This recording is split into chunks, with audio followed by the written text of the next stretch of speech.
des institutions incendiées, des altercations police contre population et même un cas de décès.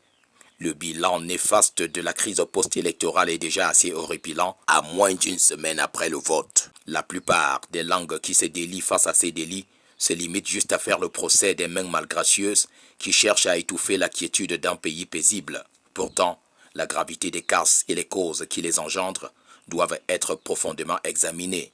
Ceci pour que l'on perçoive bien cette relation entre cause et effet qui, bien que regrettable, est la catapulte d'un message à sens persuasif.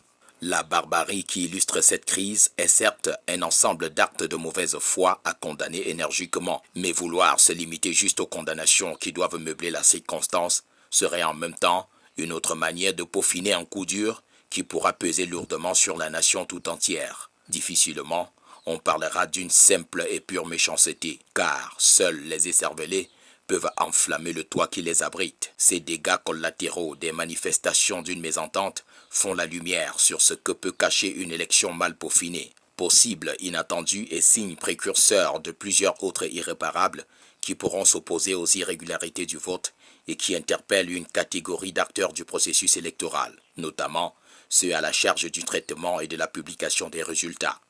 La chaîne d'ouvriers rémunérés est en alerte rouge. Le principal acteur, le peuple camerounais, a déjà joué sa partition et n'attend plus qu'un verdict qui corrobore son choix, lequel, plus que souverain, est l'unique boussole qui oriente les décisions dans cette compétition présidentielle. Il est donc clair que ces pertes sont assez énormes pour une nation encore émergente. Mais ceci n'est que le bout de l'iceberg des irréparables qui pourront s'opposer aux irrégularités qui peuvent entacher la suite du processus électoral. Des analyses assez suffisantes pour constituer la clé de voûte du travail de ces acteurs de la chaîne du processus électoral. Les urnes ont parlé en date du 12 octobre 2025. Que personne ne ferme ses oreilles à ce message qui résonne tel un diapason et que personne ne mette en lambeaux un pays au futur radieux.